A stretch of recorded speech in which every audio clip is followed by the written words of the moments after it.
जैसा कि हमने आपको बताया कि मरकजी काबीना की आज अहम मीटिंग है। पार्लियामेंट के बजट सेशन से पहले इस मीटिंग को काफ़ी अहम माना जा रहा है। सीधे रुख करेंगे हमारे नुमाइंदे अनूप गुप्ता का। अनूप, आपसे जानना चाहेंगे, बेहद अहम आज की इस मीटिंग को माना जा रहा है, जो कैबिनेट की अहम मीटिंग होने वाली है। कौन कौन से अहम इश्यूज इसमें ज़ेर गौर आ सकते हैं?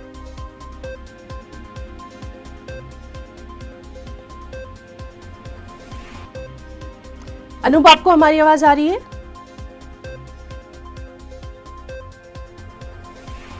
तो नाज़रीन, हम बात करने की कोशिश कर रहे हैं हमारे नुमाइंदे अनूप गुप्ता से। आपको बताएं कि मरकजी काबीना की अहम मीटिंग है। तमाम अहम लीडर इस मीटिंग में शामिल होंगे। चूँकि पार्लियामेंट का बजट सेशन है, उससे पहले इस मीटिंग को काफ़ी अहम तस्वुर किया जा रहा है।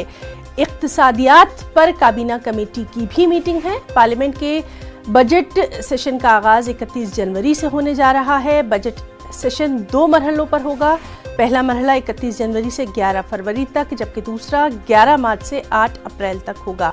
और जिस तरह से लगातार हम देख रहे हैं कि चुनाव भी हैं, मुख्तलिफ रियासतों में इंतखाबात भी हैं, इन तमाम चीज़ों को देखते हुए इस मीटिंग को काफ़ी अहम भी माना जा रहा है, क्योंकि लगातार हम देखते रहे हैं कि जब भी सेशन शुरू हुआ है, कहीं ना कहीं वो शोर शराबे और हंगामे की नज़र हो गया है।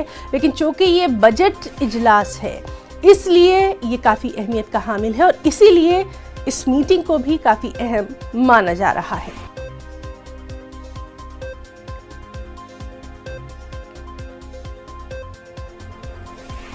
रुकना चाहेंगे